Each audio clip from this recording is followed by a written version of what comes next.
आप सभी विद्यार्थियों का एक बार फिर हमारे YouTube चैनल कैरियर कोचिंग में बहुत बहुत स्वागत है। दोस्तों, तो आज की वीडियो में मैं DLED स्पेशल लेकर आया हूँ। DLED की तैयारी करने वाले जितने भी विद्यार्थी हैं, इस वीडियो को अंत तक ज़रूर देखेंगे। मैं एक से एक बढ़कर क्वेश्चन लेकर आया हूँ, वो आपके लिए बहुत ही उपयोगी साबित होने वाला है। वो DLED को या 9th के जो भी विद्यार्थी हैं, चूँकि ये चैप्टर 9th से ही लेकर मैं आया हूँ। ये चैप्टर है फ्रांस की क्रांति, जो कि DLED के जो सामाजिक विज्ञान का सिलेबस है उसमें भी दिया गया है। तो DLED से संबंधित जितने भी विद्यार्थी हैं, निश्चित रूप से हमारे वीडियो को अंत तक देखें और आपको अधिकांश प्रश्न इसमें से मिलेंगे, चूँकि ये आपके सिलेबस में है। आइए प्रश्न नंबर 1 पर देखते हैं। प्रथम प्रश्न है कि 1774 ईस्वी में फ्रांस की गद्दी पर कौन बैठा। यहाँ 4 ऑप्शन आपके पास दिए गए हैं: लुई प्रथम, लुई दसम, लुई 16वां, इनमें से कोई नहीं। इसका सही आंसर हो जाएगा ऑप्शन 3, लुई 16वां। 1774 ईस्वी में फ्रांस की गद्दी पर लुई 16वां बैठा। ठीक है, आगे बढ़ते हैं। अगला प्रश्न है लिब्रे क्या है। लिब्रे, यहाँ 4 ऑप्शन आपके पास दिए गए हैं: फ्रांस की मुद्रा, फ्रांस की मुद्रा की पढ़ेंगे, लिबरेशन पार्टी, फ्रांसीसी कौर और इनमें से कोई नहीं। इसका सही जवाब होगा फ्रांस की मुद्रा। लिब्रे क्या है? तो लिब्रे फ्रांस की मुद्रा है। प्रश्न नंबर 3 है कि सीधे राज्य को आधा किए जाने वाले कर को क्या कहते हैं। अर्थात वैसा कर जो सीधे राज्य को दिया जाता है उसको कहते हैं टाइल। क्या कहते हैं? टाइल कहते हैं। ठीक है, ऑप्शन 2 याद रखिएगा। टाइल क्या है? राज्य को दिए जाने वाला सीधा कर है। फ्रांसीसी क्रांति कब हुई थी? चौथा प्रश्न है हमारा कि फ्रांसीसी क्रांति कब हुई थी। तो देखिए यहाँ 14 जुलाई 1789, 17 जुलाई 1795, 1 जुलाई 1780 और इनमें से कोई नहीं। इसका सही जवाब हो जाएगा ऑप्शन ए, 14 जुलाई 1789 ईस्वी को फ्रांस की क्रांति हुई थी। बहुत ही VVI प्रश्न है ये, याद रखिए। फ्रांस की क्रांति कब हुई? 1789 में 14 जुलाई को शुरू हुई थी। अगला प्रश्न पर बढ़ते हैं। प्रश्न नंबर 5 है कि चर्च के विशेष कार्यों को करने वाले व्यक्तियों के समूह को कहा जाता है। क्या कहा जाता है? तो किसान वर्ग, पादरी वर्ग, मजदूर वर्ग, इनमें कोई नहीं। ये 4 ऑप्शन आपके पास दिए गए हैं, लेकिन सही आंसर हो जाएगा आपका पादरी वर्ग। चर्च के विशेष कार्यों को करने वाले लोगों के समूह को पादरी वर्ग कहते हैं। ठीक है, नेक्स्ट प्रश्न है कि फ्रांसीसी क्रांति किस शहर में शुरू हुआ था। फ्रांसीसी क्रांति किस शहर में शुरू हुई थी?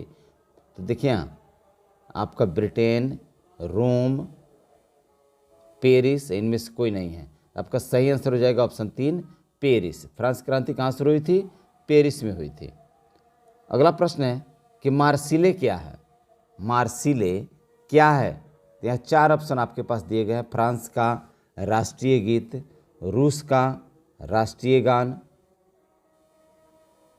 ब्रिटेन का राष्ट्रीय झंडा। तो इसमें मार्सिले क्या है? तो याद रखिएगा दोस्तों, फ्रांस का राष्ट्रीय गीत है। मार्सिले क्या है? फ्रांस का राष्ट्रीय गीत है। ऑप्शन ए सही हो जाएगा। 8 नंबर प्रश्न कह रहा है कि नेपोलियन बोनापार्ट कौन था। नेपोलियन बोनापार्ट कौन था? 4 ऑप्शन आपके पास दिए गए हैं: जर्मनी का सम्राट, फ्रांस का सम्राट, रूस का सम्राट और इंग्लैंड का सम्राट। ये चारों ऑप्शन में कौन आपको सही लग रहा है? तो इसका सही जवाब मैं बता दूं कि फ्रांस का सम्राट था। नेपोलियन बोनापार्ट फ्रांस का सम्राट था। ठीक है, प्रश्न नंबर 9 पर आप बढ़ते हैं। 9 नंबर प्रश्न है कि आतंक का राज्य किसने स्थापित किया था। बहुत बहुत VVI प्रश्न है ये, इसको एकदम निश्चित रूप से अपने दिमाग में रखिएगा। आतंक का राज्य किसने स्थापित किया था? इसका सही जवाब हो जाएगा रोबेस्पियर। ऑप्शन 3, रोबेस्पियर, याद रहिएगा इसको। ठीक है, 10 नंबर प्रश्न है ओलंप दे गूंज। ओलंप दे गूंज ये कौन थी? तो ओलंप दे गूंज दोस्तों याद रखिएगा एक क्रांतिकारी महिला थी। आपके पास 4 ऑप्शन दिए गए हैं: सामाजिक महिला, चित्रकार महिला, इनमें कोई नहीं। लेकिन सही जवाब हो जाएगा आपका ऑप्शन ए, 1 नंबर। एक क्रांतिकारी महिला थी ओलंप दे गूंज। बहुत पूछता है प्रश्न ये। 11 नंबर प्रश्न है प्रश्न की फ्रांसीसी कॉलोनियों में दस्ता कब समाप्त हो गई। फ्रांसीसी कॉलोनियों में दस्ता कब समाप्त हो गई? तो याद रखिएगा ऑप्शन बी, ऑप्शन 2 नंबर में जो है 1848 ईस्वी में फ्रांसीसी कॉलोनियों से दस्ता समाप्त कर दिया गया। Option B, option A. 12 number प्रश्न है कि फ्रांस की राजधानी कहाँ है? तो फ्रांस की राजधानी आपको सबको याद होगा कि पेरिस है। फ्रांस की राजधानी पेरिस, ऑप्शन ए सही हो गया। प्रश्न नंबर 13 पर बढ़ते हैं। 13 नंबर प्रश्न के 1789 ईस्वी में फ्रांस की क्रांति किसके शासनकाल में शुरू हुई थी? उस समय फ्रांस का सम्राट कौन था? तो याद रखिएगा उस समय फ्रांस का सम्राट लुई 16वां था। कौन? लुई 16वां के शासनकाल में ही फ्रांस की क्रांति शुरू हुई थी। कब? 1789 ईस्वी में। ठीक है। प्रश्न नंबर 14 पर बढ़ते हैं। 14 नंबर प्रश्न हमारा कह रहा है कि टाउन हॉल के सामने कितने लोग इकट्ठा हुए थे जिन्होंने जल सेना के गठन करने का निर्णय लिया था? अर्थात लोगों का जो समूह था वो कितने लोगों का समूह था? तो याद रखिएगा दोस्तों, कितना? 7,000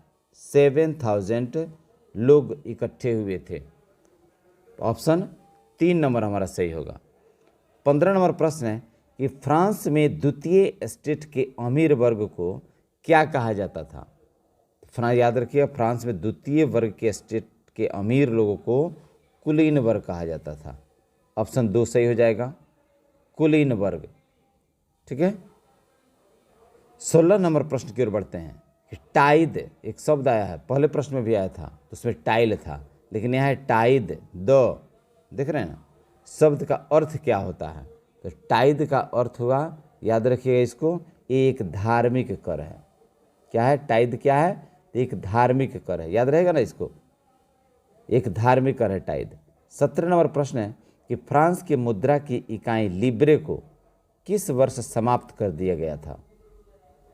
4 ऑप्शन आपके पास दिए गए, 1774, 1715, 1789 और 1794, जो कि सही जवाब होगा। ऑप्शन 4 में दिया है 1794। तो लिब्रे को 1794 में समाप्त किया गया था। क्लियर। आइए 18 नंबर प्रश्न पर बढ़ते हैं कि मैनर क्या है? तो 4 ऑप्शन आपके पास दिए गए हैं। मैनर क्या है? क्या एक भवन है, या गांव है, या स्टेट है, या इनमें से कोई नहीं? तो याद रखिएगा मैनर क्या है? मैनर एक स्टेट है। क्लियर। 19 नंबर प्रश्न है कि लुई 16वें के कर बढ़ाने का क्या कारण था?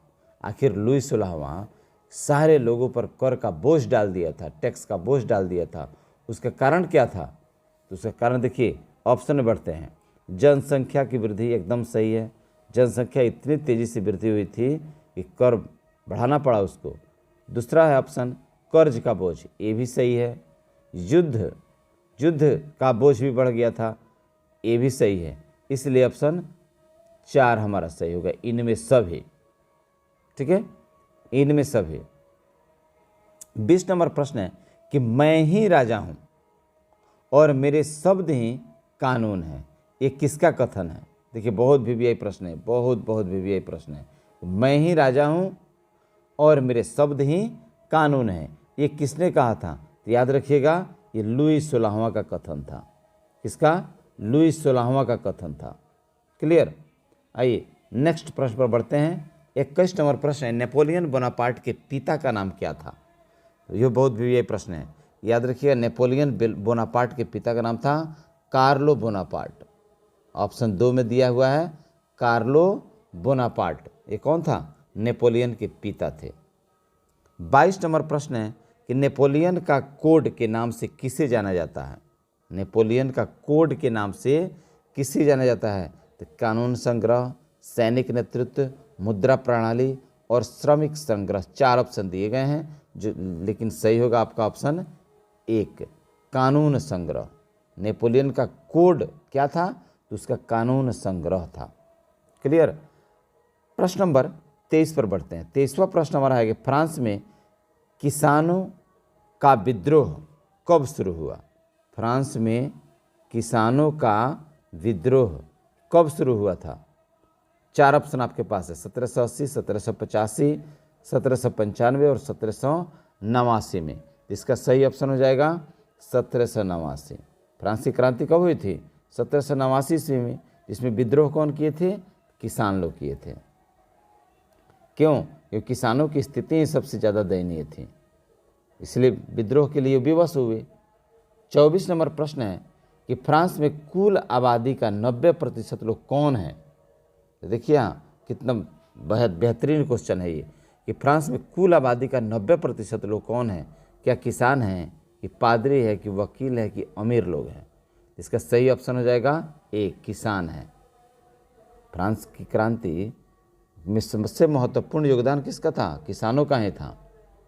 ठीक है। 25 नंबर प्रश्न है कि किस श्रेणी के लोग कर अदा करते थे? टैक्स कौन लोग देते थे? यहाँ 4 ऑप्शन आपके पास दिए गए हैं। पहला स्टेट, दूसरा स्टेट, तीसरा स्टेट और इनमें कोई नहीं। तो देखिए, पहला और दूसरा ये अमीरों और कुलीनों का वर्ग था, स्टेट, लेकिन तीसरा जो था ये किसानों का था। किसका था? किसानों का था। इसलिए इसका सही ऑप्शन हो जाएगा तीसरा स्टेट। विद्रोह का मुख्य कारण क्या था? अधिक कर लाद देना किसानों पर। ठीक है। ये 25 प्रश्न आपका ये कंप्लीट हुआ। निश्चित रूप से जितना जल्दी हो सके आप 2500 प्रश्न कंप्लीट कर ही लीजिए। फिर मैं 25 प्रश्न अगले वीडियो में कल ही डालूंगा। ठीक है। तो जितना जल्दी हो सके डीएलएड का तैयारी करने वाले लोग जितना अधिक से अधिक हो सके हमारे चैनल के साथ जुड़िए, क्योंकि हमारे द्वारा बनाया गया अधिकांश क्वेश्चन आपके परीक्षा में ही रहेगा और आपके लिए बड़ा ही उपयोगी साबित होने वाला है। ठीक है। यदि नए हैं सब्सक्राइब जितना जल्दी हो सके कर दीजिए, ताकि हमारे द्वारा डाला गया जो भी वीडियो है सबसे पहले आप तक पहुंचे। ओके, चलिए तो मैं अपने वीडियो को यहीं पर समाप्त करता हूं। तब तक के लिए best of luck, good bye.